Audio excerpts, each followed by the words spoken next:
Hello everyone, इस video में हम बात करेंगे अमेरिकन डोंकी रूट की।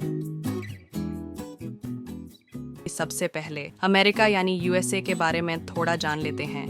यूएसए की पॉपुलेशन और एरिया जिसमें से 70% पानी है और बाकी land sharing borders with Canada and Mexico. ये दुनिया की तीसरी लार्जेस्ट कंट्री है और दूसरी लार्जेस्ट जीडीपी ऑफ अमेरिका को द लैंड ऑफ ड्रीम्स भी कहा जाता है। लोग यहाँ आने के लिए बहुत ट्राई करते हैं अपनी लाइफ और करियर बनाने के लिए, पर सभी प्रॉपर वीज़ा नहीं ले पाते, इसलिए लोग डोंकी रूट का सहारा लेते हैं। डोंकी रूट के बारे में योगेश अब आपको प्रॉपर बताएंगे। हेलो एवरीवन, मेरा नाम है योगेश और आप देख रहे हैं ये स्पेशली वीडियो डोंकी रूट के ऊपर। ये काफ़ी बड़ा टॉपिक है, लेकिन मैं कोशिश करूँगा कि जितना कम हो सके उतने कम टाइम में आपको ये सारी डिटेल्स वो समझा सकूँ इस वीडियो के थ्रू।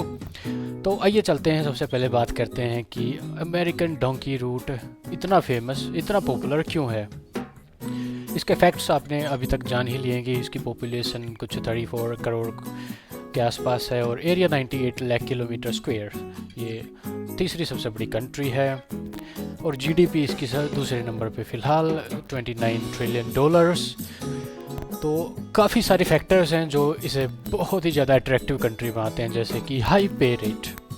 और इसी चीज़ के लिए लोग थर्ड वर्ल्ड कंट्रीज़ यानी साउथ अमेरिका, अफ्रीका और इंडियन सब कॉन्टिनेंट से इलीगली बिना पेपर्स के अमेरिकन बॉर्डर में घुसते हैं और वहाँ पे जाके असाइलम डालते हैं। उसे डोंकी रूट बोला जाता है, यानी बिना वीज़ा के, बिना किसी प्रॉपर डॉक्यूमेंटेशन के किसी भी कंट्री में एंटर करना, वो डोंकी रूट होता है। तो ये काफ़ी टाइप से हो सकता है, काफ़ी टाइप के डोंकी रूट्स हैं वो चल रहे थे। लेकिन अभी फ़िलहाल जैसे ही डोनाल्ड ट्रंप की गवर्नमेंट बनी है उसके बाद काफ़ी मुश्किल हो गया और लोग बहुत ज़्यादा कम जा रहे हैं, लेकिन फिर भी अभी भी चल रहा है। तो उन सभी को भी मैं यही सलाह दूंगा कि अपना जो प्लान है अमेरिकन डोंकी का वो बंद ही कर दिया जाए, क्योंकि कोई फ़ायदा नहीं होने वाला अभी। जैसा कि सभी को पता है कि अमेरिका ने वापस डिपोर्ट भी करने स्टार्ट कर दिए हैं जो भी लोग इलीगली वहाँ पे एंटर हो रहे हैं, या फिर जिनका केस रिफ्यूज़ हो चुका है, या फिर वो काम करते हुए पकड़े जाते हैं, या कोई भी उन्हें सिर्फ एक कमी चाहिए डिपोर्ट करने के लिए। तो जो वहाँ पे ऑलरेडी रह रहे हैं उन्हें भी मैं बस यही अपनी एडवाइस दूंगा कि कोई भी कमी ना छोड़ें जिस चीज़ के कारण आपको डिपोर्ट होना पड़े, क्योंकि बहुत सारे पैसे लगा के वहाँ पे लोग गए हैं। मिनिमम 40-45-50 लाख ये एक नॉर्मल प्राइस है अमेरिकन डोंकी का इंडिया से। तो 40-50 लाख इंडियन रुपीज़, तो इसे कन्वर्ट कर सकते हैं। अगर डॉलर में कन्वर्ट करते हैं इसे तो अराउंड 60,000 से लेके 70,000 यूएस डॉलर्स, इतने पैसे लगाते हैं लोग, वो भी एक थर्ड वर्ल्ड कंट्री जिसे हम बोलते हैं डेवलपिंग कंट्री इंडिया, जिनके पास इतने पैसे हैं नहीं, लेकिन फिर भी वो किसी तरीके से अरेंज करके पैसे उठा के अपनी ज़मीन बेच के कुछ भी करके वहाँ पे बस ये कोशिश करते हैं कि अमेरिका जाया जाए, वहाँ पे एक अच्छी इनकम जनरेट कर सकें वो अपने लिए, अपनी फैमिली के लिए, और अपना फ्यूचर सिक्योर कर सकें। अब बात करते हैं अलग अलग जो डोंकी रूट्स हैं उनकी। सबसे पहले जो छोटे छोटे रूट्स हैं उनकी बात करते हैं, जैसे कि कनाडा या यूके के थ्रू। तो कनाडा, इंडिया से Canada study visa, tourist visa, कैसे भी करके यहाँ से कनाडा जाया जाता है। कनाडा के बाद सीधा अमेरिका। तो ये सबसे छोटा रूट है, लेकिन इसमें थोड़ा बहुत पेपर वर्क लगता है। तो बिल्कुल इलीगली नहीं जाते आप कनाडा तक, आप लीगली वीज़ा लेके जाते हैं, लेकिन उसके बाद आप बॉर्डर क्रॉस करते हैं इलीगली, जिसके बाद आप असाइलम डाल सकते हैं और वहाँ पे आपका केस चलता रहता है। तो दूसरा रूट है यूके के थ्रू। यूके का स्टडी वीज़ा या फिर कोई सा भी वीज़ा, टूरिस्ट वीज़ा, कुछ भी लेके आप किसी तरीके से यूके पहुँचते हैं। वहाँ से फ़्लाइट लेके सीधा अमेरिका यानी मैक्सिको या उसके नीचे किसी भी कंट्री की फ़्लाइट लेके आप पहुँचते हैं। मैक्सिको की पहले डायरेक्ट फ़्लाइट हो जाती थी जिसके पास भी यूके का वीज़ा हो, लेकिन बाद में वो बंद कर दिया था मैक्सिको ने, क्योंकि ज़्यादा लोग वहाँ से डोंकी मार रहे थे। इसलिए फिर डायरेक्ट मैक्सिको की जगह पे किसी और कंट्री जैसे निकारागुआ या एल सल्वाडोर या ऐसी कोई आसपास की कंट्री जो मैक्सिको से बॉर्डर शेयर करती हो या फिर आस पास में हो, तो उसके थ्रू फिर यूके से डोंकी करवाई जाती है अमेरिका की। अगला रूट आता है कि यहाँ से आपको भेजते हैं किसी भी छोटी मोटी कंट्री टूरिस्ट डेस्टिनेशंस जैसे थाईलैंड से दुबई, दुबई से अजरबैजान से किसी तरीके से आपको यूरोप में एंट्री करवाई जाती है। यूरोप में या तो ट्रांसिट आपका दिया जाता है या फिर आपका किसी तरीके से वीज़ा लगवाया जाता है। उसके बाद आप यूरोप से डायरेक्ट जाते हो साउथ अमेरिका, ब्राज़ील या उसके आसपास किसी कंट्री में। उसके बाद आप वहाँ से पनामा ऊपर की साइड चलते रहते हैं। लेकिन अगर फ़्लाइट रूट है तो उसमें ज़्यादा टाइम नहीं लगता। वैसे तो यही बोला जाता है सभी को कि 1 से 2 महीने के अंदर आपको अमेरिका उतार दिया जाएगा, लेकिन डोंकी रूट में कम से कम भी 3 से 4 महीने मिनिमम लगते हैं। तो उसके बाद फिर आपकी किसी तरीके से मैक्सिको तक आपको पहुंचाया जाता है। उसके बाद आपकी डोंकी करवाई जाती है दीवार कूद के अमेरिका में।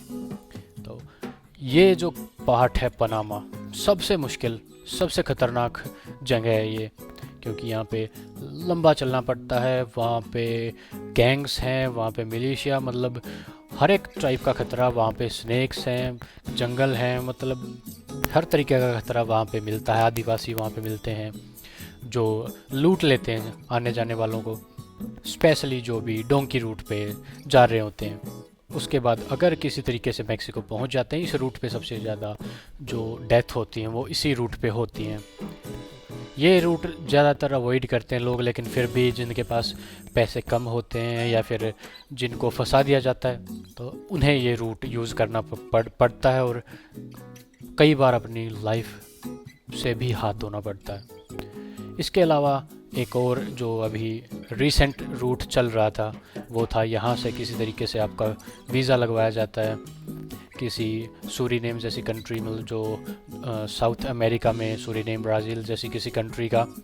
लेकिन आपको एक ट्रांसिट दिया जाता है एम्स्टर्डम या फिर और किसी कंट्री में।